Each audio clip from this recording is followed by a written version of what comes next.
encore bien faible, Christophe. 12 collègues parmi nos présidents de département. On était à 7 auparavant. C'est un progrès, c'est un espoir, mais ce n'est pas encore un succès. Christophe. Merci Monsieur le Président. Je suis très heureux d'être là. C'est mon premier congrès de l'ADF et c'est avec une petite émotion quand même que j'interviens. Mais je crois que je voudrais surtout vous féliciter parce que arriver à faire une motion commune aujourd'hui, c'est une absolue nécessité. On l'a dit, mais on est dans une situation financière très compliquée. Moi, j'ai été élu il y a 3 semaines. Et j'ai pris un engagement de sanctuariser notre investissement à hauteur de 75 millions d'euros. Ça me semble aujourd'hui indispensable pour nos territoires si on veut continuer à être attractif, à permettre à les activités économiques de se développer. Mais pour maintenir cet engagement, il faudra aussi que l'État soit à nos côtés. Et aujourd'hui, le contrat de confiance, vu du département du Tarn, il n'y sera pas. Il n'y sera pas en 2018 et il y sera encore moins en 2019. Donc il nous faut obligatoirement créer cette confiance. Nous y sommes prêts. Mais il faudra aussi, bien évidemment, que l'État nous donne les moyens financiers d'absorber le coût des MNA, de mieux indemniser nos allocations individuelles de solidarité qui, pour nous, sont des enjeux financiers énormes. Dans le département du Tarn, depuis 2015, j'ai dû faire face à une baisse des dotations de l'État de 5 millions d'euros par an, tout en ayant des AIS qui augmentent de 8 millions d'euros par an. Donc 13 millions d'euros à trouver. Bien évidemment, on a réussi à les trouver. Mais pour les trouver, on a mutualisé. On a essayé d'économiser en interne. Mais aujourd'hui, ces économies en interne, on ne pourra pas continuer à les réaliser. Et donc, il nous faut absolument une meilleure contractualisation avec l'État. Enfin, un dernier point, ce qui me semble important aussi pour l'avenir, peut-être parler un petit peu plus de péréquation, parce qu'on a besoin de cette péréquation entre l'État et les départements, mais aussi peut-être entre départements riches et puis les départements un petit peu moins riches. Et puis continuons, essayons de rêver. Je crois que le département doit bénéficier d'un levier fiscal fort. Aujourd'hui, on a un levier fiscal uniquement sur la taxe foncière sur les propriétés bâties. Ce levier fiscal n'est pas adapté, on le sait, c'est un impôt injuste. Donc essayons de nous battre sur ces points. Merci. Merci Christophe. Jean-Yves Goudbel, suivi de Bruno Faure et de Christine Bouquin qui terminera. Non, je suis désolé, je suis obligé de donner la parole au président du Sénat en fonction de son... Je te prie de m'excuser. Pour que le président du Sénat tienne lui aussi ses engagements, parce qu'il en a d'autres après nous cet après-midi. Jean-Yves. Merci. Simplement, un point sur les allocations individuelles de solidarité. On a beaucoup parlé du RSA, on a parlé de la PCH. Je voudrais dire un mot simplement sur l'APA. C'est un vieux dada que certains connaissent bien, que j'essaie de resservir souvent. Je crois qu'il serait intéressant que l'on interroge, que l'on interpelle le gouvernement sur la question de la récupération sur succession. Aujourd'hui, pour tout ce qui est d'aide sociale, il y a récupération sur succession au-delà de 40 ou 50 000 euros, mais pour ce qui concerne l'APA, il n'y a aucune récupération sur succession. Alors il ne s'agirait pas de récupérer sur toutes les successions, mais à partir d'un certain plancher ou plafond. Et il y a quelques années, j'avais suggéré à Jacques Mézard, qui l'avait d'ailleurs fait, déposer une proposition de loi sur cette question-là, parce que à la fois ce serait introduire un peu plus d'équité et ce serait peut-être un moyen de trouver quelques ressources financières. Merci Jean-Yves. D'ailleurs, on est souvent conseillé sur ce sujet par un éminent membre du Conseil constitutionnel qui a quelques attaches dans le département que tu présides. Je ne parle pas d'un ancien président, je parle d'un ancien ministre. Bruno, président du Cantal, nouveau président également, on accueille avec bonheur. Oui, bonjour. Alors, moi, je ne vais pas revenir. De retour en direct de Marseille. Nous sommes vraiment désolés pour ce problème technique qui nous a obligés à interrompre la diffusion en direct du congrès de l'Assemblée des départements de France. Nous allons retourner en direct dans cette salle du théâtre de la Criée pour continuer à vous faire vivre les débats. Je vous rappelle que nous sommes dans le discours, dans le débat de politique générale et que Gérard Larcher, le président du Sénat, est aux côtés de Dominique Bussereau. Gérard Larcher qui s'exprimera dans quelques minutes. Vous pourrez suivre son intervention et on se retrouve juste après sur ce plateau en compagnie du président du Sénat. À tout à l'heure. 140 km de route nationale, on est obligé de faire un chèque et il vient même nous chercher lorsqu'on parle de voie SNCF. Donc ce qui est inacceptable et impossible pour une collectivité quelle que la nôtre qui a la particularité d'être en dehors de toute zone d'influence de métropole. Merci Bruno. Oui, c'est la logique des contrats de plan où les départements et les régions participent à l'université, aux routes nationales, aux ferroviaires, Ce qui, naturellement, là, dans ces cas-là, on n'est pas soumis au contrôle de légalité pour nous dire qu'on n'a pas le droit de le faire. Ça, c'est très clair. Christine, pour terminer, avant de donner la parole au président Larcher, Christine Bouquin, donc présidente du DOU et nouvelle présidente d'une de nos principales commissions. Monsieur le Président Larcher, Monsieur le Président Bussereau, mes chers collègues, moi je souscris pleinement à tout ce qui a été évoqué, notamment par rapport aux AIS, par rapport au RSA, par rapport à toutes les prestations et plus particulièrement sur l'aménagement du territoire. Cette motion signée en commun à l'unanimité, je pense que c'est une belle victoire. Nous n'étions pas loin l'année passée, le contexte n'était pas le même, il faut l'avouer aussi. Ce que je voudrais pouvoir évoquer aujourd'hui ici, par rapport à des contrats, il ne faudrait pas qu'on oublie le numérique. Moi, on n'en a pas parlé du tout, du numérique. Alors certes, nous avons des problématiques importantes en ce moment, mais l'aménagement du territoire passe par le numérique. Alors on nous a fait des annonces. Le plan, maintenant, c'est de la montée en débit, alors qu'on nous a engagés dans du FTTH à l'horizon 2025. Aujourd'hui, nous sommes dans la montée en débit avec 8 mégas obligatoires à partir de 2020. 2022 pour le FTTH dans la globalité et 2025 pour couvrir l'ensemble du département. Pour être un des 10 départements précurseurs et très en avance par rapport au numérique. Je peux vous dire que ce n'est pas en claquant des doigts et ce n'est pas en posant des termes tels qu'ils sont posés, y compris les financements. Quid de l'abondement du FSN? Moi, je n'ai pas vu du tout dans la loi de finances un abondement du FSN. Quid de nos techniciens et quid des matériaux? Il y a 2 entreprises en France qui fabriquent. 2 entreprises. Est-ce qu'on a imaginé comment nous allions déployer? Et quid aussi de l'engagement des grands opérateurs qui, jusqu'à maintenant, n'ont pas voulu venir sur nos territoires ruraux. Et si nous avons aménagé, c'est parce qu'il y avait une défaillance de l'État par rapport aux contraintes. Donc là aussi, j'aimerais fermement qu'on puisse poser cette question. Merci Christine. Je te propose d'ailleurs de venir cet après-midi dans l'atelier qui sera consacré à la transition numérique pour qu'on continue ces débats. Monsieur le Président du Sénat, vous avez entendu beaucoup de messages, nos présidents de groupe, nos collègues, tous n'ont pas pu prendre la parole, mais je pense que les interventions que vous avez entendues sont très caractéristiques de nos préoccupations. Merci d'être encore à nos côtés, merci d'avoir consacré la soirée d'hier et la matinée de ce matin à nous rencontrer. Et merci infiniment pour le propos que vous allez nous délivrer. Madame la préfète, Monsieur le Président de l'Assemblée des départements de France, Madame la Présidente du département des Bouches-du-Rhône, mes chers collègues parlementaires, mes chers collègues présidents de départements, de collectivités, de métropole et des Outre-mer, chers collègues élus. D'abord, saluer un peu particulièrement, vous ne m'en voudrez pas, Benoît Huré, qui a fait un choix judicieux, mais qui lui a, comme disait Pagnol, fendu le cœur. Et oui, ça lui a fendu le cœur, mais en même temps, je crois que le Sénat va s'enrichir de son expérience.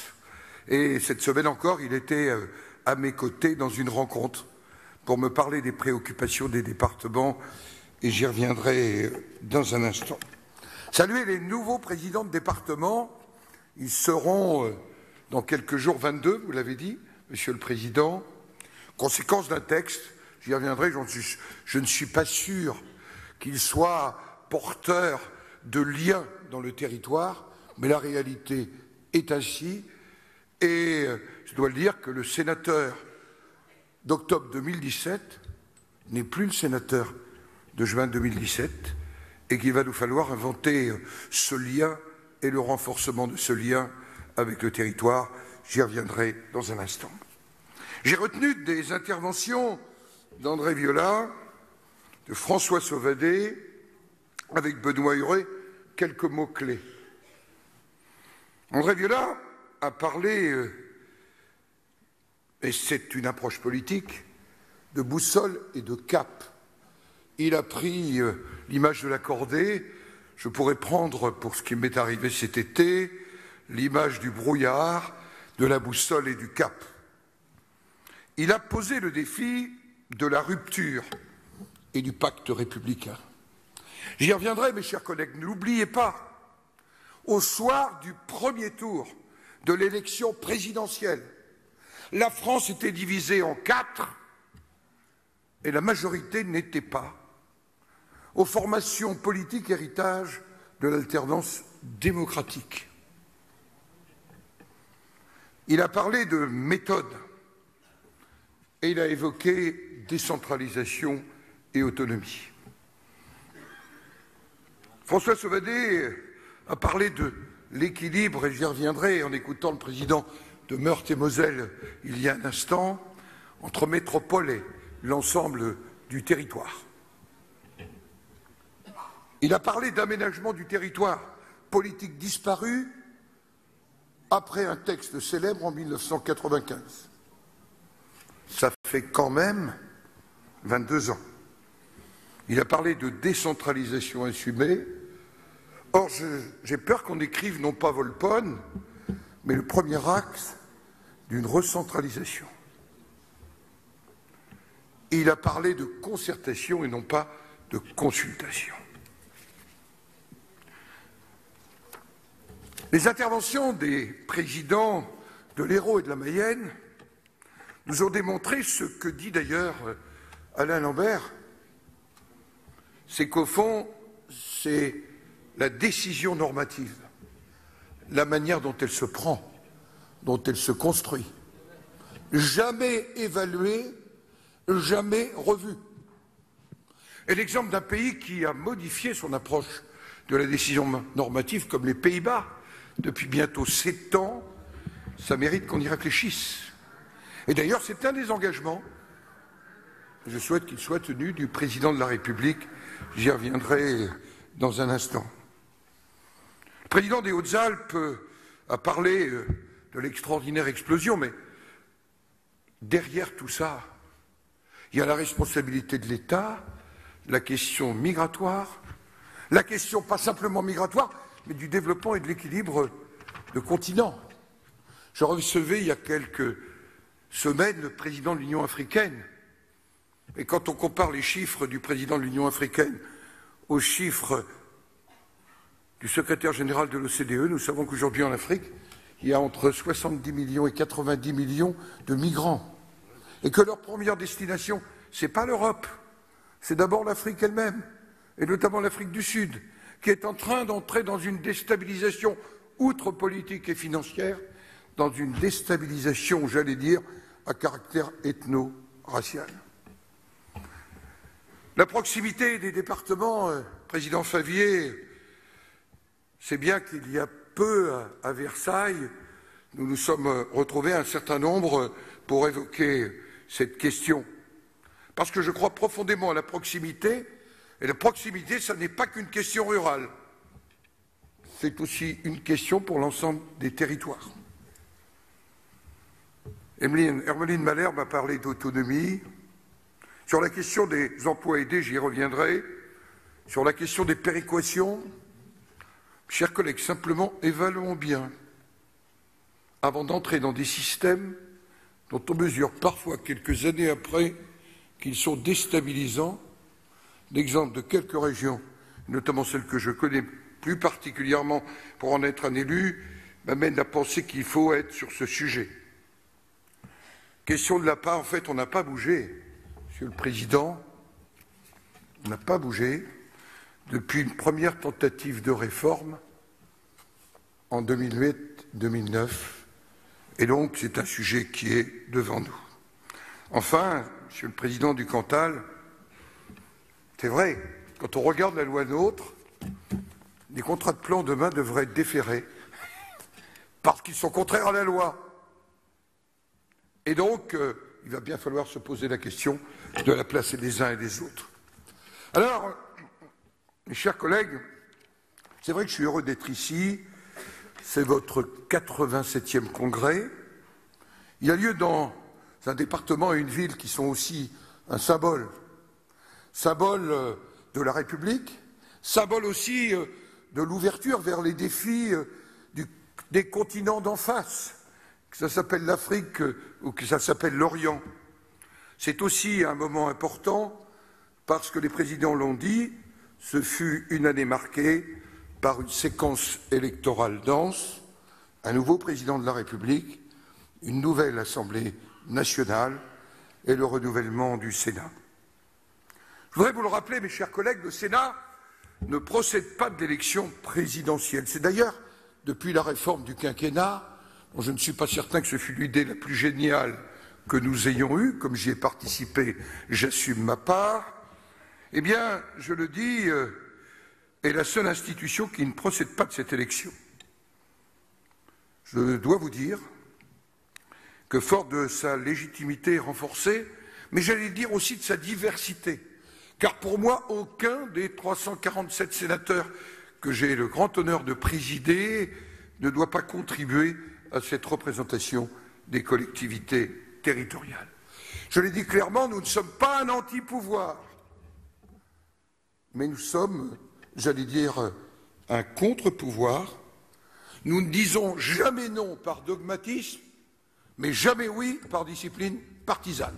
En tous les cas, c'est ma manière d'être. Et je crois que nous avons en ces temps une responsabilité spécifique. On nous parle beaucoup de mondialisation. Je n'ose plus prononcer le mot nouveau monde puisque les Vikings l'avaient découvert avant qu'on pense que ce soit un nouveau monde. Je vous propose d'être les Vikings, en quelque sorte, de l'anticipation du nouveau monde. Oui, nous représentons, me semble-t-il, ce que vous êtes, c'est-à-dire une France de la vie concrète des Français au quotidien. Et je crois que cet équilibre des territoires, il ne doit pas opposer les territoires les uns aux autres, mais dire que chacun joue un rôle majeur dans la cohésion du pays. Votre congrès intervient également 3 mois après la conférence nationale des territoires, au cours de laquelle le gouvernement, le matin, vous étiez présents un certain nombre, puis le président de la République l'après-midi, se sont engagés dans la restauration de la confiance et l'engagement d'un dialogue, y compris à l'issue pour constater les accords et les désaccords. Mais dialogue préalable, recherche d'accords, et puis, quand il n'y a pas d'accord, il peut y avoir des désaccords constatés. 3 mois qui, je le dis, sans esprit polémique, ont fait apparaître une divergence entre discours et actes. 3 mois qui ont suffi à nourrir les inquiétudes sur l'avenir des collectivités territoriales. Et cela, je l'ai ressenti très fort sur le terrain en visitant une vingtaine de départements. Naturellement, je travaillais à compte d'auteur, vous comprendrez pourquoi. Mais en même temps, quand je suis dans le département de l'Orne, un certain 21 août, pleine période de vacances, et que je vois autour de la thématique de la commune nouvelle, autant d'élus présents, quand je m'en vais à l'Aigle l'après-midi, que je vois un nouveau maire, élu 1 mois et demi avant, il était conseiller délégué qui me dit l'an dernier, le sous-préfet venait me supplier de faire des contrats aidés. Il vient de m'annoncer qu'il n'y en aura plus à partir du mois de novembre. Voilà la réalité. Et cette réalité, c'est une question de méthode. Alors, mes chers collègues, nous avons eu souvent l'occasion d'échanger sur l'avenir des collectivités territoriales, sur l'avenir du département. Plus que jamais comme vous, pas pour vous faire plaisir, pas parce que je suis devant votre congrès, pas parce que je suis à Marseille.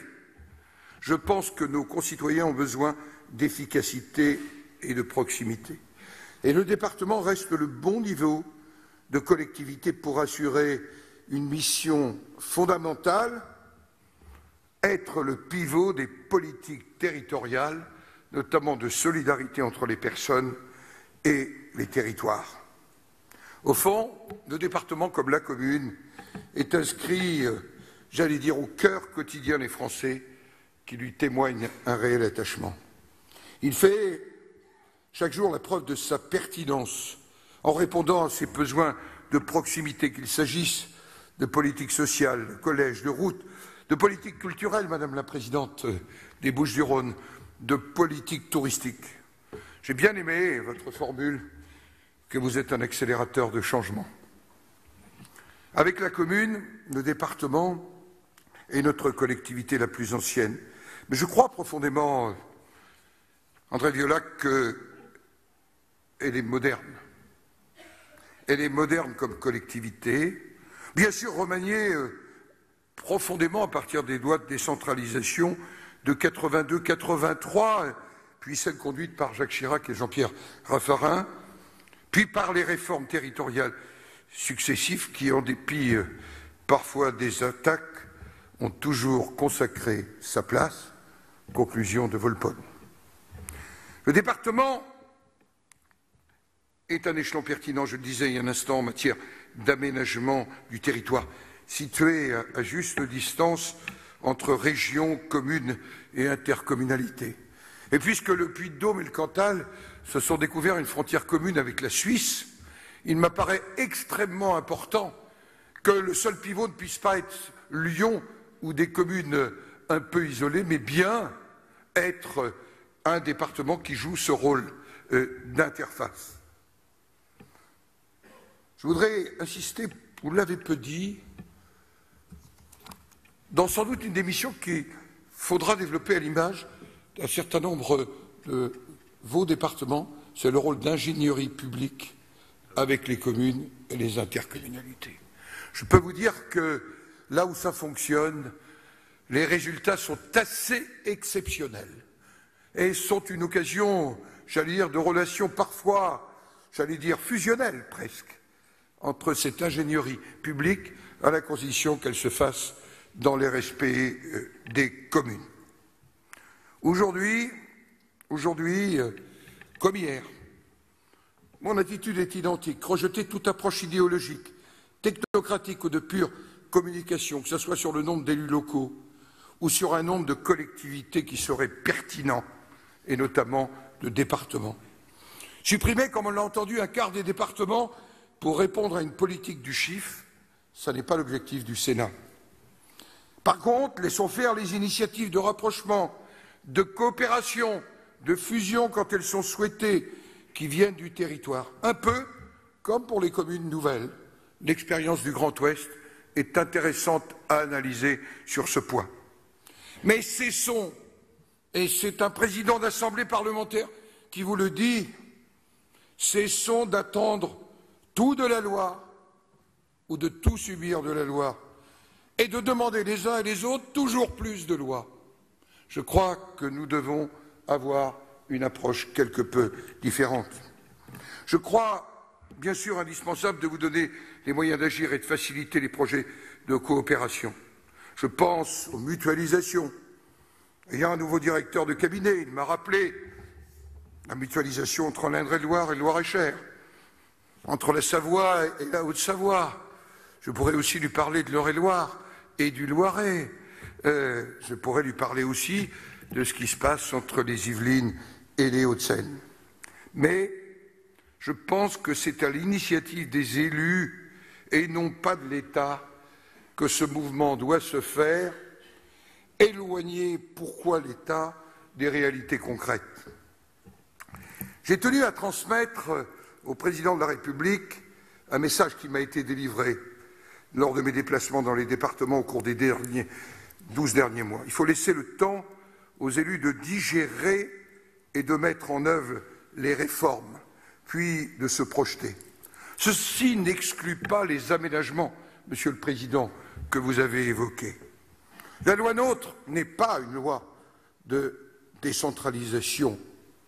Ce n'est pas non plus un totem, même si nous pensons qu'il faut en préserver l'économie générale. On ne va quand même pas se faire une réforme tous les 5 ans. Je dis devant le président du conseil départemental de Haute-Saône, qui nous avait aidé à réfléchir au Sénat il y a quelques années. Mais il faut savoir être pragmatique, procéder aux ajustements nécessaires. Ce sera l'attitude du Sénat. Et le président Bussereau a évoqué le rapport de Mathieu Darnaud, mais aussi de René Van Dierendonck, qui est un rapport conjoint sur à la fois laissons respirer les territoires, mais en même temps ajustons là où c'est nécessaire. Le Sénat doit donc aujourd'hui contribuer à restaurer la confiance et le respect dans les relations entre l'État et les collectivités territoriales. Je l'ai dit samedi dernier, en tête-à-tête au président de la République. Et je le dis là aussi avec la volonté de construire, car j'ai tellement envie que mon pays réussisse. On ne redressera pas la France sans ou contre les collectivités territoriales.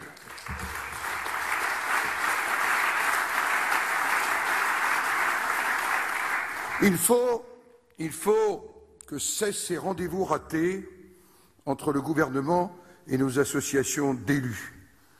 Et j'espère que demain à Marseille, en face du vieux port, ce sera mieux qu'à Orléans et mieux qu'à Nantes. C'est vraiment ce que j'ai dit au président, c'est ce que j'ai dit au Premier ministre. J'allais dire, au-delà de toute approche politicienne, on ne peut pas continuer dans cette césure entre collectivités territoriales et exécutifs.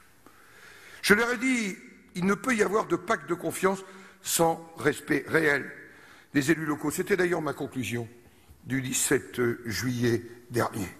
On ne peut pas ne passer par pertes et profits l'article 72 de notre Constitution, qui inclut, chère Martine Vassal, la liberté de gestion, y compris quand il s'agit de la question des personnels. Sujet pas simple, sujet facile à faire en congrès, pas simple à réaliser. C'est un ancien ministre du Travail qui vous dit ça. Il faudra, M. Sauvadet, avec l'expérience qui est la vôtre, à la fois de la confiance, du respect et un temps de dialogue approfondi. Mais c'est vrai que l'annulation de 300 millions d'euros de crédit au cours de l'été, 3 jours après la conférence nationale des territoires, ça a été une rupture de méthode. Et je ne reviendrai pas sur les contrats aidés. Depuis, le dialogue a repris, je le sais, et j'ai essayé d'y contribuer. Mais maintenant, comme vous, j'attends les preuves concrètes en direction des collectivités. Car je vous le réaffirme, le Conseil national des territoires, ce peut être une vraie méthode de dialogue et pas simplement de consultation.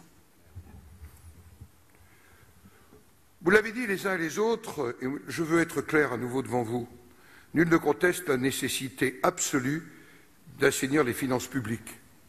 C'est une exigence qui s'impose à tous. Toutes les entités publiques, les collectivités locales en font partie. Mais est-ce équilibré au regard des efforts déjà consentis depuis 5 ans? Vous connaissez la réponse. Le rapport de la Cour des comptes sur les finances locales publié la semaine passée confirme les progrès réalisés par les collectivités territoriales. Leurs dépenses ont diminué de plus de 1%, elles ont pu afficher un excédent de plus de 4 milliards d'euros, et en même temps, pour l'État, on reste à un déficit de 3,4% du PIB, et nous devrons encore, mes chers collègues, emprunter 195 milliards l'an prochain sur les marchés financiers. Voilà la réalité que nous aurons à vivre. Les progrès en matière d'efficacité de la dépense sont encore, je le pense, parfois possibles. Mais ceux réalisés ces dernières années ne sont pas reproductibles indéfiniment. Voilà pourquoi le chiffre de 1,2%, je le dis, me paraît peu réaliste et ne pas tenir compte d'ailleurs de la diversité. Il faudra bien que nous ayons une approche, et pas simplement dans nos outre-mer, de la différenciation et de l'expérimentation. Ce n'est pas agir contre l'unité de la République que d'avoir cette approche. Ces efforts ne sont pas équilibrés non plus dans l'absolu. Les collectivités territoriales, tout ensemble confondues, c'est 20% de la dépense publique. Or, la programmation qui est soumise au Parlement prévoit qu'en fait, nous contribuions à 1/3 de l'effort global. Le gouvernement veut engager, et vous l'avez évoqué les uns les autres, une contractualisation financière avec les collectivités. Mais pourquoi pas? Mais cela doit s'opérer sur la base d'un constat partagé. Je rappelle que la philosophie d'un contrat, dans le Code civil, c'est un accord de volonté, que chacun est libre de contracter ou de ne pas contracter. C'est dans le Code civil pour le contrat. Et que les contrats doivent être négociés, formés et exécutés de bonne foi. Fin de citation du Code civil. La contractualisation sous la menace n'est pas une contractualisation qui d'ailleurs respecte la Constitution. Ce serait une forme, en fait, de recentralisation rampante. Et je ne vois pas le président Bussereau aller demander l'autorisation préalable de présenter son budget. Ça nous renvoie à des périodes antérieures avant de le soumettre à son assemblée délibérante.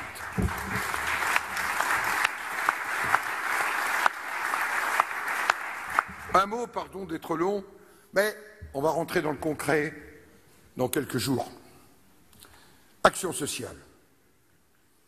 Chacun sait que le département est le meilleur échelon de proximité pour l'action sociale. Encore faut-il qu'on respecte son autonomie dans la gestion des prestations. Bien sûr, la question du RSA. Les départements ont démontré la pertinence de leur action en matière d'insertion et il faut leur faire confiance. Et Monsieur le Président, mes chers collègues, vous savez qu'il y a une tentation très forte, notamment le long de la Seine, dans un immeuble construit il y a 25 ans, à recentraliser le RSA. Et j'ai dit au Président de la République, comment on peut imaginer une insertion recentralisée alors qu'aujourd'hui on imagine une formation professionnelle confiée aux régions. Pourquoi? Parce qu'il faut de la proximité, des réalités, et que dans les Ardennes, par exemple, ça n'est pas la même situation qu'en Côte d'Or ou que dans les Yvelines. Voilà pourquoi il est d'utilité publique que vous conserviez cette dimension de l'insertion, de cette proximité. Alors, mes chers collègues, l'autre sujet que vous avez évoqué, les mineurs isolés. Je ne reviens pas sur les chiffres. Cette question n'est pas que budgétaire. Elle est aussi une question d'humanisme. Elle est aussi une question de politique régalienne. Un rapport du Sénat d'Elisabeth Doineau et de Jean-Pierre Godefroy l'ont souligné en juin dans le cadre d'un rapport sur les mineurs non accompagnés. Il y a de grandes détresses. Mais en même temps, j'ai rencontré les travailleurs sociaux dont le désarroi est immense. Ils ne peuvent plus remplir en fond leur mission d'accompagnement et de suivi pour assurer à ces jeunes, et notamment aux jeunes qui historiquement étaient confiés à cette action que vous conduisez pour l'enfance. Ils sont aujourd'hui simplement à faire de la mise sous abri, de l'accueil, et un certain nombre de situations conduiront à des tensions dramatiques, je le dis, dans un certain nombre de territoires.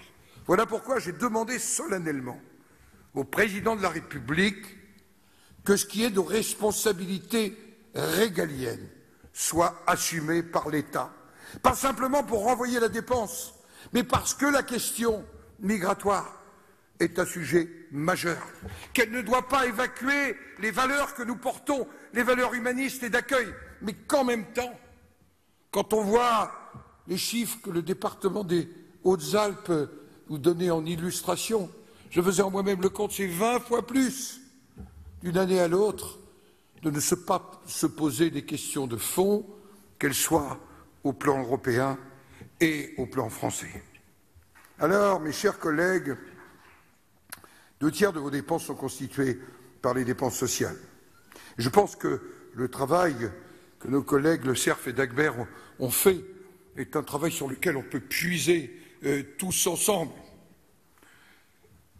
La compensation versée par l'État, aujourd'hui, vous l'avez dit, est totalement insuffisante.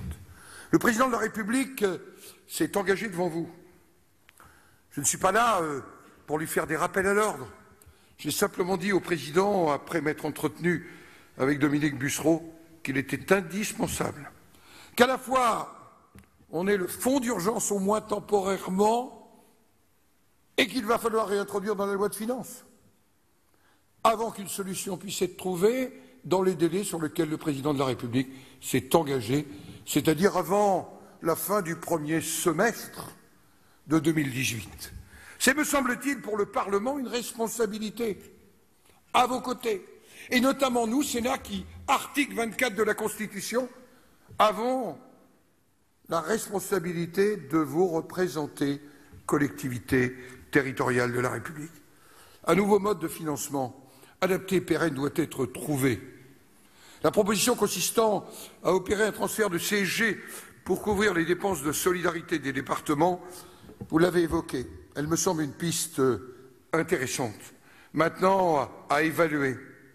Financer par un impôt national des dépenses dont les principaux déterminants sont fixés au niveau central, sur proposition de l'exécutif par le Parlement, me semble a priori faire sens.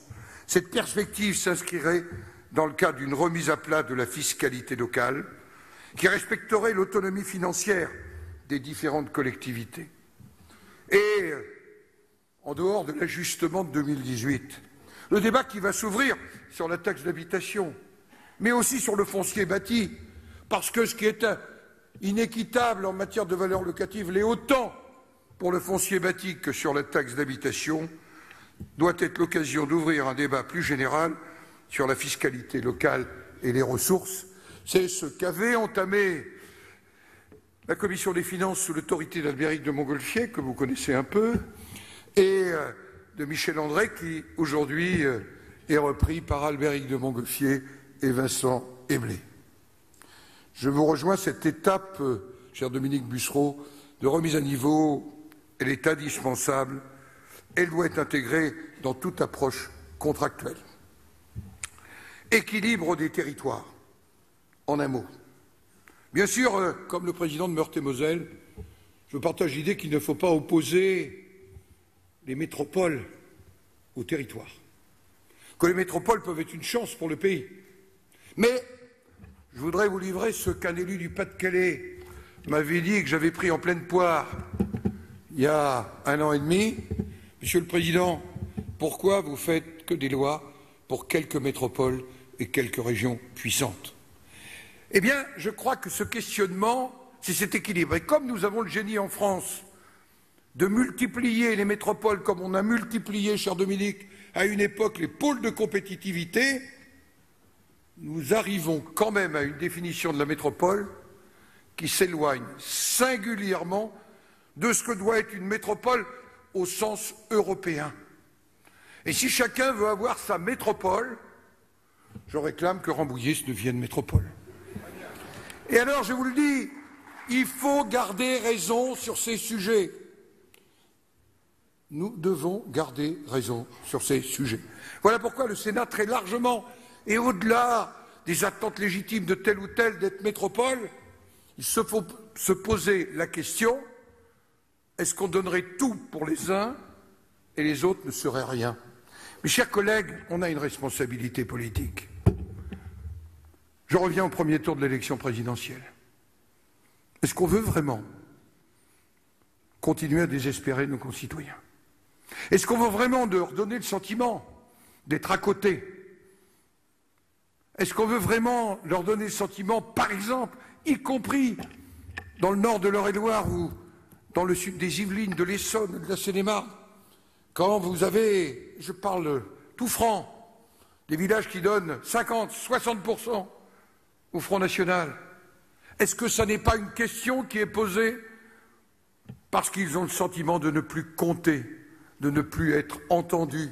Voilà pourquoi la proximité est quelque chose d'essentiel à mes yeux. Oui, comment se sentir pleinement intégré à la nation quand on a le sentiment que l'État vous abandonne? Comment avoir le sentiment d'être intégré à la nation quand on a la sensation d'être laissé de côté parce qu'on n'habite pas au bon endroit? Je ne reviendrai pas, mais sur les divisions qu'on nous propose parfois dans des grandes régions comme l'Île-de-France, où au fond, 7 millions d'habitants qui sont 80% du PIB seraient séparés de 5 millions d'habitants qui sont 20% du PIB.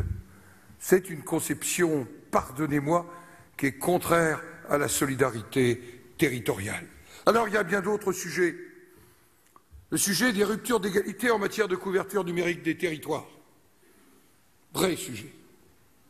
Vrai sujet parce qu'il n'y a pas de développement demain. Il n'y a pas de présence territoriale sans cela. Voilà pourquoi j'ai saisi le président de l'ARCEP pour que les propos devant le Conseil national du territoire du président de la République haut et très haut débit en 2020, comment ça se traduit concrètement, comment on le met en œuvre, alors qu'en même temps un grand opérateur tente de bouleverser la répartition et les équilibres qui ne sont pas les meilleurs d'ailleurs. Comment on fait face à cette tentative uniquement à caractère commercial et capitalistique? Comment on gère les ruptures d'égalité en matière d'accès aux soins, en matière de transport? Je dois vous dire que l'avant-projet de PLFSS est intéressant sur ce point.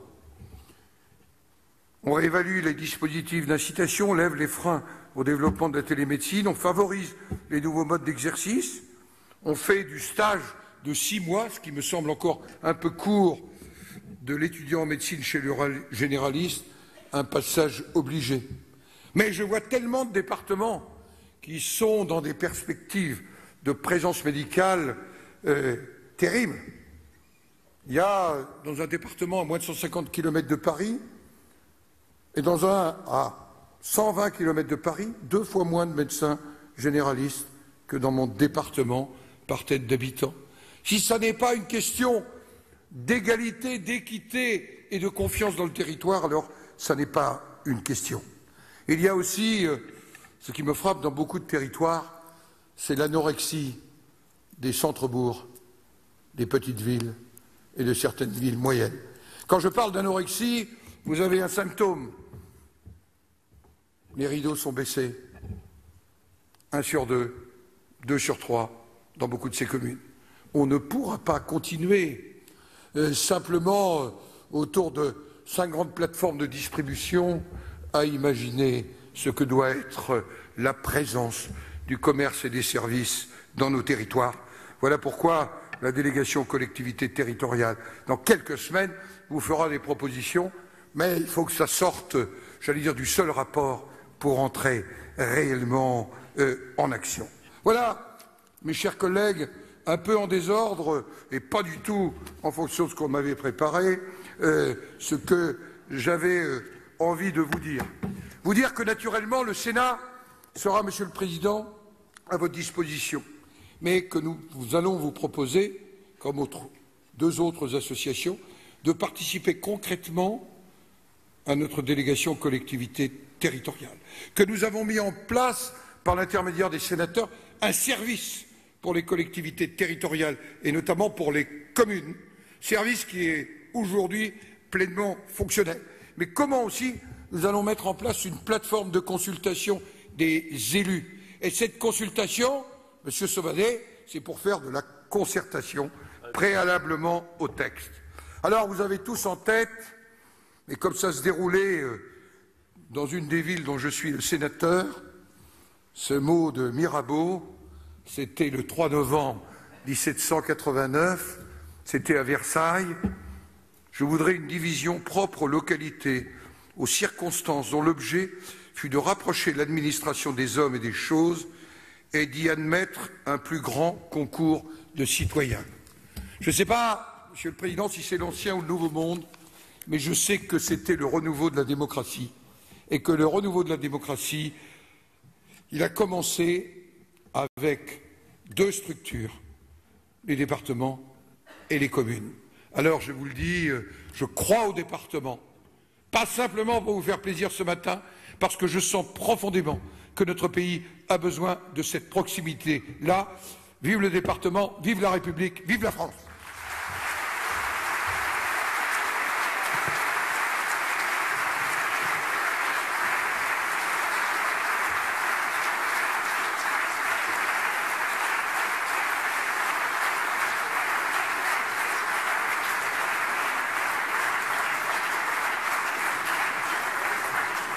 Merci, merci Monsieur le Président du Sénat, merci d'être en permanence pour nous un allié, un appui, quelqu'un qui explique au plus haut niveau de l'État. Mes chers collègues, nous allons interrompre nos travaux. La plupart d'entre vous, des jeunes au Fort Gantôme, à quelques... Voilà pour ce discours de Gérard Larcher, le président du Sénat, qui a donc conclu cette première matinée du congrès de l'Assemblée des départements de France. Gérard Larcher, vous l'avez vu, très applaudi par les présidents de département, parce qu'il faut dire, Jean-Baptiste Fauré, que Gérard Larcher a toujours été un défenseur des départements, et le Sénat reste le bastion des départements. Tout à fait, c'est la Chambre haute et la plateforme des départements. Gérard Larcher est en terrain conquis devant les présidents de département issus de la vague bleue de 2015, qui appartiennent à ce qu'on appelle aujourd'hui l'ancien monde. Et la Chambre haute, de plus, sur le plan institutionnel, dans la mécanique, a toujours été un allié historique, naturel des départements. Le scrutin à la Chambre haute se déroule dans un cadre départemental. Les grands électeurs au Sénat, pour boucler leur budget de salles des fêtes, de rénovation d'écoles primaires, ont besoin des subsides des départements. Du coup, on trouve encore aujourd'hui au Sénat environ une trentaine de présidents de départements. Donc l'Assemblée des départements de France peut compter sur énormément d'appui au Palais du Luxembourg, ce qui n'est pas du tout le cas à l'Assemblée nationale, où la Macron Académie est quand même beaucoup plus éloignée des préoccupations des édiles.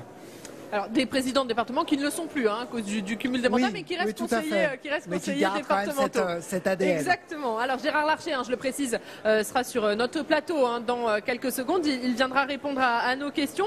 Gérard Larcher qui n'a pas été tendre durant son discours avec la méthode employée par le gouvernement envers les élus locaux. Oui, il a eu un discours assez saignant, notamment sur le 1,2, le fameux 1,2 de hausse des dépenses de fonctionnement dans les grandes collectivités prônées par l'État, par le gouvernement. Lui, Gérard Larcher, considère que ce taux n'est absolument pas tenable pour les collectivités locales. Il a cité l'exemple des Ardennes. Les Ardennes sont un département qui souffre d'une forme de vieillissement. Ça entraîne une hausse de l'allocation personnalisée d'autonomie qui est dispensée par les départements. Les Ardennes ont des difficultés sociales, d'où une forme de boom du RSA, et l'économie est au point mort. Et cerise sur le gâteau, il y a assez peu de transactions immobilières, donc les droits de mutation à titre onéreux, qui sont l'une des principales ressources des départements, sont à sec dans ce département. Alors justement, puisque vous parlez de finances, Jean-Baptiste, Gérard Larcher est revenu sur le pacte financier que l'État veut signer avec les 319 plus grosses collectivités. Un pacte qui impose aux collectivités de limiter leurs dépenses à 1,2%. Et Gérard Larcher dit ce matin, ce n'est pas tenable. Ce n'est pas tenable à ses yeux, parce que, contrairement à ce qu'on avait compris au départ, il y a eu un tour de passe-passe de l'État, c'est-à-dire que dans les 1,2% est compris le taux de 1% d'inflation. C'est-à-dire que de fait, on est à 0,2 d'augmentation admise, et les départements doivent quand même supporter un certain nombre de charges. L'augmentation de leur personnel, qui est prévue selon des normes nationales, qui sera de 0,7% selon Dominique Bussereau. Donc, de fait, ils vont être obligés de baisser leurs dépenses de fonctionnement, et ils considèrent les départements qui sont à l'os. Et des dépenses qui vont augmenter aussi parce que les départements doivent gérer cette question des mineurs étrangers isolés. Et là, Gérard Larcher, il a été clair, il a dit que lorsqu'il a rencontré Emmanuel Macron, il lui a dit clairement que c'était à l'État d'assumer les compétences régaliennes. Oui, alors il semble, d'après Dominique Bussereau, que le président Macron n'ait pas été insensible à ce type de raisonnement. Après tout, la politique migratoire n'est quand même pas le cœur de métier des collectivités territoriales, c'est davantage celui de l'État. Le président du Sénat qui va nous rejoindre dans quelques minutes. Juste un dernier mot avec vous, Jean-Baptiste, puisqu'il a aussi été question ce matin des métropoles.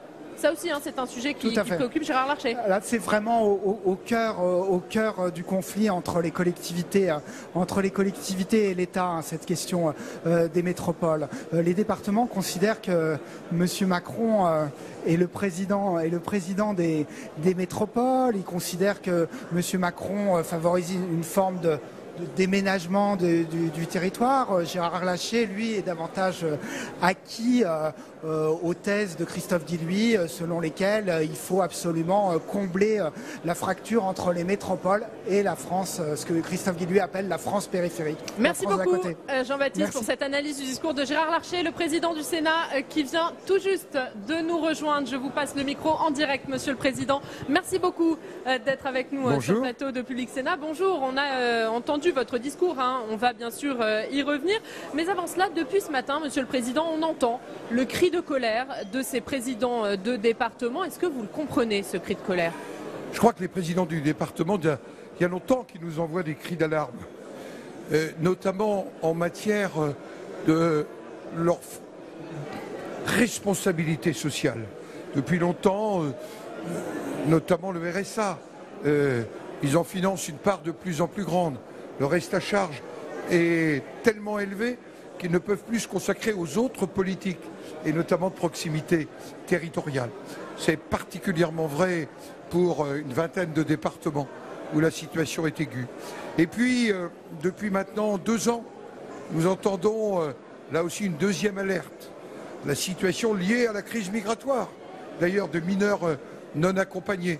On a entendu le président des Hautes-Alpes ce matin dire que le nombre de mineurs non accompagnés en 18 mois avait s'était multiplié par 20, que son budget avait explosé et qu'en même temps il ne pouvait plus assumer la mission d'accueil de jeunes qui naturellement connaissent des difficultés sociales, familiales dans de bonnes conditions. J'ai eu le témoignage de travailleurs sociaux aussi, pas ce matin mais il y a quelques jours, qui m'ont attiré mon attention. Et je l'ai dit au président de la République. On va bien sûr revenir dans quelques instants sur ces 2 sujets qui préoccupent les départements, le RSA, les mineurs non accompagnés. Mais avant cela, peut-être un petit mot sur la méthode employée par le gouvernement, par Emmanuel Macron avec les élus locaux. Comment vous la qualifieriez, vous, cette méthode? Est-ce que c'est une méthode brutale? Elle avait bien commencé au travers du Conseil national des territoires. La suite a été moins réussie et la question de la méthode est posée. Annoncé 4 jours après des gels de dotation, notamment en direction des collectivités territoriales rurales. Le dossier des contrats aidés, quelle que soit la vision qu'on en ait, moi j'ai été ministre du Travail, je connais et les limites et les aspects positifs des contrats aidés. Et je n'étais pas dans une approche, j'allais dire, très différente du gouvernement, sauf que c'est la question de la méthode. Je citais à la tribune comment le maire de l'Aigle avait appris dans quelles conditions il n'aurait plus de contrat aidé. J'ai d'ailleurs écrit au Premier ministre, ils ont revu la méthode depuis. Et puis, ces annonces brutales au Congrès d'Orléans pour les régions, puis le refus d'examiner une proposition de loi adoptée de manière consensuelle au Sénat sur l'eau, l'assainissement et GEMAPI. Allez, j'espère que demain, le Premier ministre aura des meilleures nouvelles à annoncer aux collectivités territoriales. C'est vraiment ce que je souhaite. C'est vraiment ce que je lui ai demandé de faire. Et vous avez rencontré aussi le président de la République samedi dernier. Vous lui avez, j'imagine, parlé bien évidemment de ce sujet des collectivités. Nous avons parlé d'un certain nombre de sujets, qu'est-ce qu'il vous a dit, notamment des collectivités territoriales. J'ai trouvé un président attentif et parfaitement conscient qu'on ne peut pas redresser un pays, et on souhaite tous que notre pays se redresse, contre ou sans les collectivités territoriales. On a besoin d'être ensemble, sans méconnaître les réalités financières, mais aussi dans un effort financier, partagé de manière équilibrée. Alors on va parler des 2 sujets qui préoccupent les départements, à commencer par le financement des allocations individuelles de solidarité, dont le RSA. Lors de la conférence nationale des territoires, Emmanuel Macron était plutôt pour une recentralisation du RSA. Dominique Bussereau, lui, semble dire que ce n'est pas la bonne solution. Quel est votre avis, vous? Je l'ai exprimé, je pense que les politiques d'insertion, parce que le RSA, j'allais dire, c'est un versement financier, mais derrière, il y a quoi? L'insertion, le retour vers l'emploi, la réinclusion dans la société. C'est ça l'objectif. Je pense qu'il faut qu'elle soit menée en proximité, c'est-à-dire par les départements. C'est ça. Et nous avons évoqué avec le président de la République. Macron enlève cette compétence au département pour la donner aux régions? Pour la formation professionnelle, non. Pour l'insertion? Je pense que l'insertion, c'est le département. Parce que les très grandes régions Je citais le Cantal et le Puy-de-Dôme, dont la frontière est la Suisse. C'est dans la proximité qu'on réussit une insertion. Et si on amène la formation professionnelle au plus près des bassins d'emploi, c'est bien parce qu'il faut être en adéquation. Sur l'autre problématique, celle des mineurs étrangers isolés, on rappelle les chiffres, 25 000 mineurs cette année, coût d'1 milliard d'euros pour les départements. Est-ce que selon vous, sur ce dossier, l'État se décharge sur les départements? En tous les cas, l'État s'est progressivement, non pas déchargé, mais n'a pas pris la mesure des réalités migratoires. Et aujourd'hui, il faut que l'État assume sa responsabilité, pas simplement au plan financier, mais aussi au plan des politiques migratoires, mais aussi de l'accueil, parce que naturellement il y a des valeurs derrière tout ça, y compris des valeurs humanistes. Mais ça ne peut pas être au détriment du fonctionnement d'une responsabilité majeure des départements dans la proximité, qu'est l'action sociale pour l'enfance. Vous parliez de cette question qui est aussi une question humaine. Les présidents de département nous disent qu'ils voient arriver ces mineurs souvent via des réseaux, via des trafics. Est-ce que l'État doit mettre en place une politique de répression de ces trafics? Bien sûr. C'est une responsabilité majeure de l'État. Et je crois que le président de la République a été clair sur le sujet. Il faut maintenant que ça se traduise concrètement. Et ça ne peut pas être en passant de 3 à 5 jours le temps d'évaluation, si le mineur est bien mineur. Non. Il faut prendre ce sujet à bras-le-corps. Protéger la politique de l'enfance, celle qui préexistait avant ces phénomènes. Parce que nous savons bien que c'est déjà très complexe, très difficile, très sensible humainement, que ces jeunes qui sont placés par décision de justice ou par décision de l'action sociale. Il faut qu'on les protège aussi. Et en même temps, pour des vrais mineurs non accompagnés, il y a des réalités qu'il faut prendre en compte. Alors les présidents de département disent qu'ils ne signeront pas le pacte financier avec l'État si cette question du RSA et celle des mineurs non accompagnés n'est pas résolue. Est-ce que vous comprenez la position de Dominique Bussereau? Les vrais pactes, c'est sur des bases claires. Un vrai pacte, ce n'est pas clair selon vous? Et aujourd'hui, sur 2 sujets majeurs. Les dépenses sociales, c'est 2 tiers des budgets des départements. Si vous n'avez pas réglé ce qui représente 2 tiers du budget des départements, comment vous voulez signer un pacte financier? Donc c'est ce taux qui serait imposé aux collectivités, ce taux de 1,2% de limitation de leurs dépenses, pour vous, il n'est pas réaliste? 1,2%. Je crois qu'il faut là aussi, je l'ai dit, un chiffre unique pour la France. Ça n'a pas beaucoup de sens. Le droit à la différenciation, le droit à l'expérimentation. Et puis on ne peut pas imaginer un budget de département qui soit soumis au préalable au préfet avant de revenir avant l'Assemblée départementale. C'est qu'on aurait oublié la décentralisation de 1982. C'est-à-dire que pour vous, ces pactes financiers sont une remise en cause de la libre administration des collectivités, sûr. Clairement? Mais moi je voudrais être positif. Et je crois que le congrès de Marseille est une occasion pour le gouvernement. Il faut, après, je veux dire l'espoir qui a été soulevé et qui s'est traduit le 17 juillet par des échanges positifs, constructifs. On retrouve la voie du dialogue, dans la confiance et dans le respect mutuel. C'est ce à quoi je m'attellerai. Moi, je suis un être positif. Je ne suis pas en train de compter des points dans un match. La première des choses, c'est que ce pays qui connaît un chômage de masse, qui connaît des problèmes de sécurité, et on est à Marseille, je ne peux pas ne pas l'évoquer. Hier soir, avec Jean-Claude Gaudin, nous déposions quelques fleurs dans un lieu où 2 jeunes filles ont été assassinées, que les questions en même temps des territoires soient réglées. Je crois qu'il vraiment, il faut qu'on les règle ensemble. Est-ce que vous diriez d'Emmanuel Macron qu'il est un président recentralisateur? Non, mais je sens que certaines administrations rêvent de recentraliser. Voilà pourquoi je lui ai dit que la loi NOTRe n'était pas une loi de décentralisation, qu'il fallait être attentif, il fallait laisser respirer les territoires. C'est le rapport d'Arnaud Van Dierendonck. Il fallait faire confiance aux territoires. La confiance, c'est un partage. La confiance, c'est une responsabilité. Le président de la République a une responsabilité majeure, qu'il fasse confiance aux territoires. Je crois qu'ainsi, l'Assemblée des territoires que nous sommes peuvent contribuer à la cohésion du pays. Un petit mot, Monsieur le Président, sur la loi NOTRe. C'est un sujet qui est aussi au cœur de ce congrès, même s'il est moins médiatique. Les départements demandent plus de souplesse. Est-ce que vous les soutenez? Ils ont été puisés tout ça dans un rapport de Mathieu Darnaud, de Van Dierendonck et d'autres sénateurs. Je crois qu'il faut être pragmatique, concret. C'est tout simplement ce que je disais au président de la République le 17 juillet. C'est ce que j'ai entendu en allant sur le territoire et ce qui me paraît souhaitable. Merci beaucoup. Merci à Monsieur Public le Sénat Président d'avoir été. Merci d'avoir été en direct avec nous lors de ce congrès, congrès auquel vous participiez comme chaque année depuis quelques années. Je vais vous demander, Monsieur le Président, de laisser la place à 4 présidents de départements qui vont maintenant me rejoindre sur ce plateau pour parler de cette première. Et la Côte d'Or. Vous voyez, je pourrais être présentateur à Public Sénat. Allez-y, on vous invite. Pour parler de cette première matinée de congrès, bonjour à tous les 4, merci d'être avec nous. François Sauvadet, bonjour.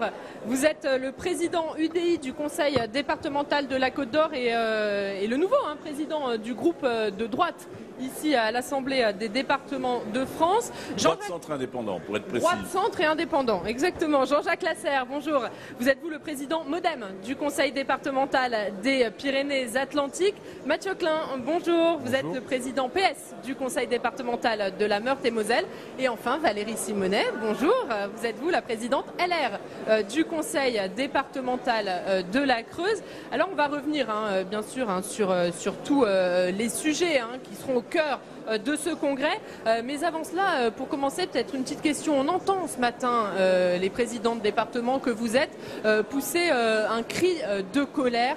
Est-ce que, selon vous, François Sauvadet, à l'heure où on se parle, le lien de confiance entre l'État et les présidents de département est rompu ? Il n'est pas rompu, mais en tout cas, on attend des actes. On attend des actes maintenant, parce que ça fait des années qu'on se retrouve dans une situation qui conduit les départements dans une véritable asphyxie. Ce matin, vous avez entendu des témoignages de départements qui ne peuvent plus faire face simplement aux missions qui leur sont confiées d'action sociale ou d'action territoriale. Donc cette solidarité, elle doit jouer et permettre aux départements de continuer leur mission. C'est ça l'enjeu qui est là. Donc ça concerne trois domaines sur lesquels d'ailleurs l'ensemble des présidents de conseils départementaux se sont mis d'accord sur une motion commune pour dire premièrement les allocations individuelles de solidarité, il faut que l'État joue pleinement son jeu parce qu'effectivement des départements se trouvent confrontés à des restes à charge qui deviennent littéralement insupportables avec des possibilités de ressources qui sont extrêmement limitées. Le deuxième, c'est évidemment le problème des mineurs non accompagnés. Nous sommes face à des flux migratoires, il faut que là aussi l'État assume ses responsabilités. Vous avez entendu les témoignages des Hautes-Alpes, plusieurs centaines de migrants qui arrivent là dans un département qui ne peut pas faire face, qui n'a même pas les structures. Aujourd'hui, on n'est plus en situation d'accueillir ces jeunes mineurs non accompagnés dans nos départements sans que l'État joue pleinement son rôle et d'abord en démantelant les filières d'immigration clandestine. Et puis il y a tous les problématiques institutionnelles dans lesquelles nous sommes placés, notamment la relation avec les métropoles, la perspective de suppression des départements en Île-de-France, et ça c'est proprement inacceptable. On ne peut pas continuer à avoir de la concertation, un exercice de concertation qui se traduit finalement par des décisions qui sont contraires. On a supprimé les 200 millions récemment d'un trait de plume de solidarité au département, ou les 300 millions d'investissements qui étaient destinés aussi à nous accompagner.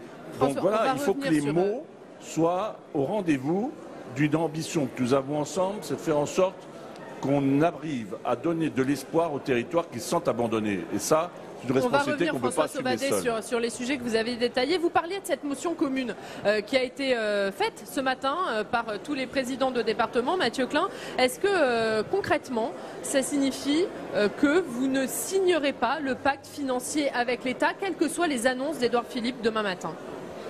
Ces annonces, nous les attendons. Il y a d'abord la question du financement des allocations individuelles de solidarité, notamment du RSA. Vous savez, tout a démarré il y a 13 ans.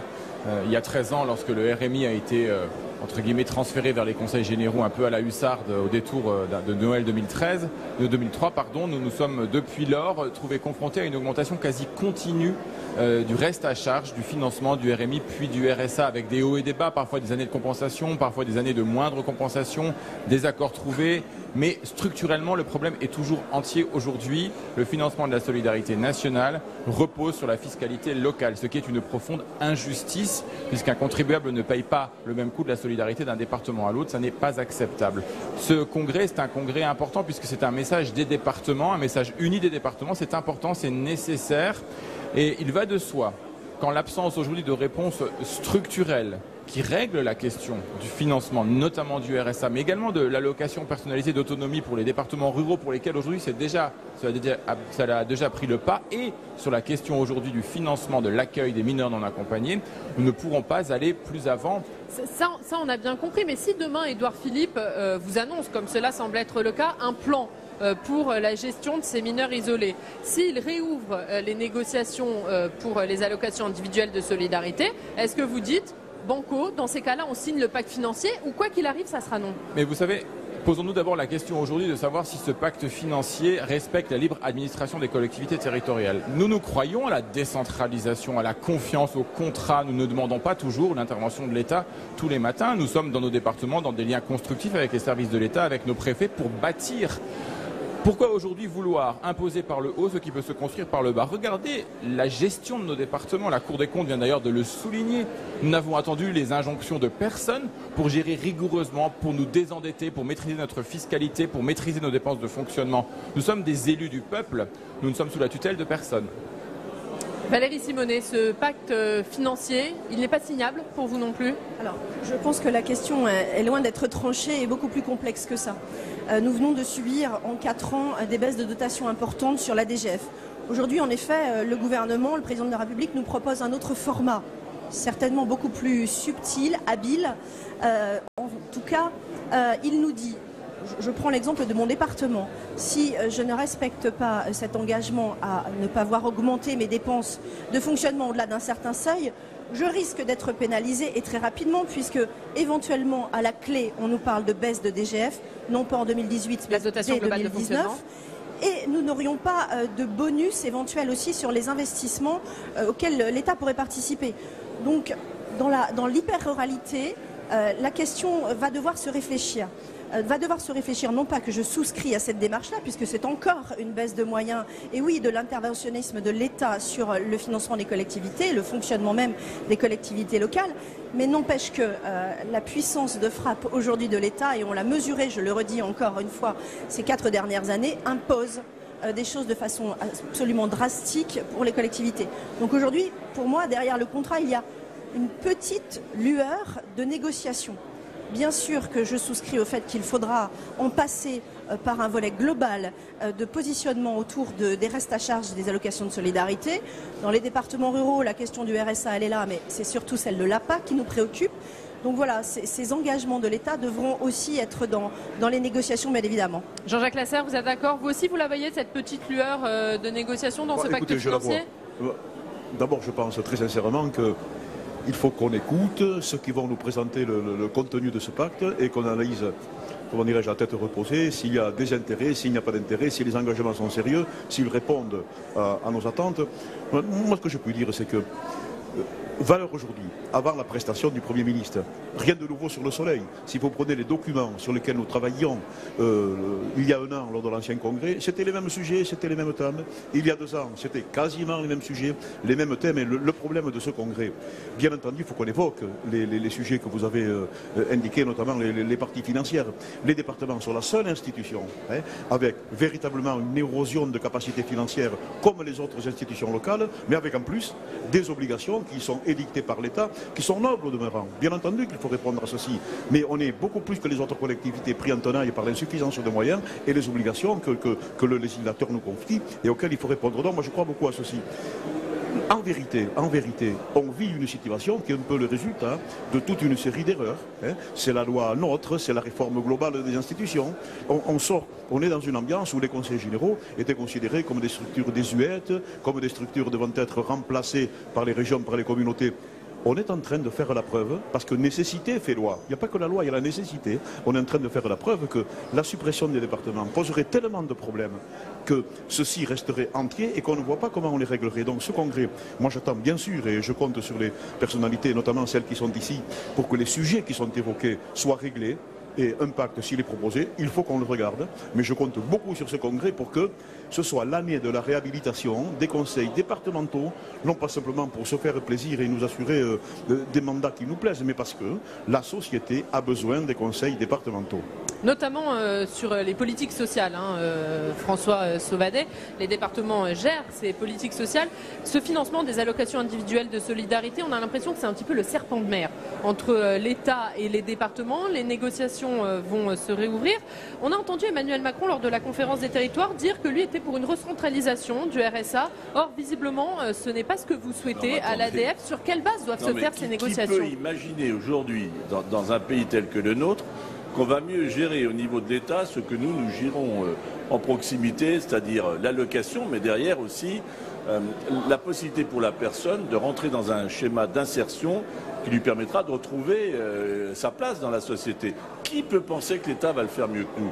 Non, la question c'est celle de la solidarité nationale pour nous permettre de mener la mission que nous assumons bien en proximité. Et c'est ça l'enjeu. Dans mon département aujourd'hui, l'ensemble des prestations individuelles de solidarité que nous servons, c'est-à-dire APA, vieillissement de la population, RSA, les personnes en difficulté, PCH pour les handicapés, c'est à peu près une centaine de millions. Aujourd'hui, nous, les contribuables de Côte d'Or, participent à cette solidarité qui devrait être de responsabilité nationale et que nous mettons en œuvre à hauteur de plus de 40%. Donc vous voyez bien que nous sommes prêts à assumer nos missions. Et nous l'avons prouvé que nous savions faire, comme l'a dit Jean. Simplement, c'est qu'on ait aujourd'hui les moyens de les continuer. Et nous ne pourrons pas répondre aux objectifs que la loi nous a réaffirmés de solidarité sociale, mais pas que, solidarité territoriale. Aujourd'hui, l'inquiétude qu'on exprime, vous savez, ce n'est pas simplement l'inquiétude, notre inquiétude d'élus pour l'avenir de nos collectivités, c'est l'inquiétude aujourd'hui de nos compatriotes, des habitants de nos territoires urbains ou ruraux, qui se disent entre la métropole et la grande région, qui a beaucoup de difficultés à se mettre en place. On nous attend des économiques, ça allait régler les problèmes, un interlocuteur unique pour les... etc. Tout ça, on voit bien qu'aujourd'hui, ils s'interrogent beaucoup. Qui sera l'interlocuteur demain s'il n'y a plus le département pour l'aménagement du territoire au quotidien ? Qui sera l'interlocuteur de nos communes, de nos groupements de communes ? Donc nous avons là un enjeu majeur et dites-vous bien que nous sommes aussi projetés dans l'avenir. Si nous n'avions pas pris les départements le manche du déploiement du très haut débit, qui est la porte d'entrée du XXIe siècle pour l'ensemble de nos territoires urbains ou ruraux. Alors c'est un autre sujet, François Sauvadet, très important. Mais c'est aussi pour vous dire que nous avons la question des solidarités, de leur financement qui conditionne la solidarité territoriale que nous sommes les derniers à assumer sur le terrain. C'est ça la question qui est posée. Sur cette question du RSA, Valérie Simonet, si on comprend bien François Sauvadet, la ligne rouge, c'est maintien des politiques d'insertion au département et une péréquation horizontale, c'est ça ? Verticale, pardon, pas horizontale, verticale. On est habitué depuis plusieurs années à compter euro par euro. Vous donnez l'exemple aussi dans mon département. Les habitants paient 25,5 millions de fiscalité, mais reste à charge cette année sur les allocations, c'est 20 millions. Donc en effet, les habitants paient la solidarité, se la paient eux-mêmes. Donc c'est une vraie question. Quand dans le même temps, je crois que c'est important de le dire, avec les grandes régions, et Dieu sait que la nôtre, la Nouvelle-Aquitaine, on sait de quoi on parle. Un centre de décision à plus de 4 heures. Bordeaux, la Creuse, c'est 4 heures. Aujourd'hui, les habitants, mais aussi les élus dans les communes, dans les intercommunalités, vers qui se retournent-ils ? Vers le département, parce qu'ils nous connaissent et ils nous appellent, certes, pour trouver une solution pour une personne âgée qui rentre de l'hôpital le vendredi soir. Qui est là pour répondre ? Le conseil départemental. Donc il faut que nous soyons présents, efficaces, pertinents et très réactifs. Et sur les politiques d'insertion, c'est exactement la même situation. Avant, l'État le faisait. Certes, sur les plans d'insertion, s'ils ont choisi de le transférer au département, c'est parce que nous avions les moyens, parce que nous sommes des collectivités qui sommes exactement en réseau avec les associations, les entreprises, etc. C'est ce lien-là qui existe et qui n'existait déjà pas il y a 15 ans avec l'État. Je ne vois pas comment l'État aujourd'hui, avec le peu de moyens qu'il a, le peu de moyens humains dans les territoires, pourrait recréer un système qui fonctionnerait mieux. Mathieu Klein, sur cette question du RSA. Je crois qu'il ne faut pas faire de bataille de mots. Parce que les batailles de mots, souvent, c'est ce qui est très stérile et c'est ce qui nous amène à ne rien faire du tout. Pour moi, il y a un principe très simple. L'État est responsable de la solidarité nationale. Un habitant de la Creuse, un habitant de la Côte d'Or, un habitant de la Meurthe-et-Moselle, un habitant des Pyrénées-Atlantiques doit être à la même enseigne en ce qui concerne le coût de la solidarité nationale. D'où le fait que le financement du RSA. Et je ne parle bien que du financement de l'allocation relève de sa responsabilité. Les politiques d'insertion, les politiques d'accompagnement des personnes, que ce soit les personnes en insertion, les personnes âgées, les personnes handicapées, les enfants en difficulté, les mineurs non accompagnés, eux, c'est en proximité que nous pouvons les conduire le mieux. C'est le sens, c'est l'esprit même de la décentralisation. Donc oui, il y a eu des occasions manquées, notamment en 2016, et je le regrette profondément. Si les négociations s'ouvrent à nouveau aujourd'hui, c'est le sens de la motion que nous avons choisi d'adopter ensemble, donc aussi en veillant à ce que chacun puisse s'y retrouver pour être vis-à-vis du gouvernement dans une logique de volonté de contrat, pour faire le lien avec ce que vous évoquiez tout à l'heure. Nous recherchons le contrat, nous ne recherchons pas l'injonction. Mais il faut que l'État clarifie sa position. Le financement de la solidarité nationale ne peut plus reposer sur la fiscalité locale, c'est profondément injuste. Jean-Jacques Lasserre, il nous reste très peu de temps. Je voudrais évoquer avec vous le deuxième sujet qui préoccupe les départements, celui des mineurs étrangers isolés. Édouard Philippe devrait demain matin venir annoncer un plan de gestion de ces mineurs. Qu'est-ce que vous attendez de ce plan, vous, président de département? Qu'est-ce que j'attends? Bon, sur un plan financier, je partage le point de vue de mes amis. On a signé une motion commune, c'est parce que tout de même, il y avait quelque part le feu dans la maison. Et c'est une bonne chose, après tout, pourquoi pas. Il faut distinguer la solidarité nationale financière qui doit bien entendu nous permettre de régler les sujets que vous évoquez. Il faut distinguer ceci des savoir-faire, de la somme de savoir-faire, de capacités que nous avons acquis dans les départements, qui nous permettent de réaliser et de faire. Qu'est-ce que nous demandons? Qu'est-ce que je recherche? C'est que, bien entendu, nous ayons les moyens de faire notre travail, nous. Et quand je le dis, c'est parce que, en comparaison avec les autres dispositifs de collaborateurs qu'il peut y avoir, même au niveau de l'État, qui sont singulièrement dégraissés depuis quelques années, en comparaison avec les régions et même les communautés, c'est nous qui avons les savoir-faire, c'est nous qui avons les capacités, c'est l'histoire. Ce sont les responsabilités passées. Je persiste à dire également que le département a à la fois la masse critique et la proximité qui nous permet de faire. Pardonnez-moi, je vais aller jusqu'au bout. Sur la question que vous me posez, très vite, il nous reste 20 secondes. Pardon? Il nous reste 20 secondes. 30 secondes. Ouais. Hier soir, on a eu la démonstration extraordinaire. Un département de 150 000 habitants à 1400 mineurs étrangers isolés. La situation, c'est quoi? C'est la proximité des frontières, c'est les capacités des agences spécialisées qui amènent ces mineurs étrangers. On sort complètement des épures normales et classiques. Ça, il faut le réguler. Et la partie financière, bien entendu. Merci beaucoup. Je suis désolée, c'est déjà la fin de ce débat. Merci à tous les quatre d'avoir été sur ce plateau. On se retrouve cet après-midi à partir de 16h30 pour suivre les débats de ce congrès consacré aux enjeux financiers pour les départements. Tout à l'heure. Public Sénat, en partenariat avec l'Assemblée des départements de France, vous a présenté le 87e congrès des départements de France.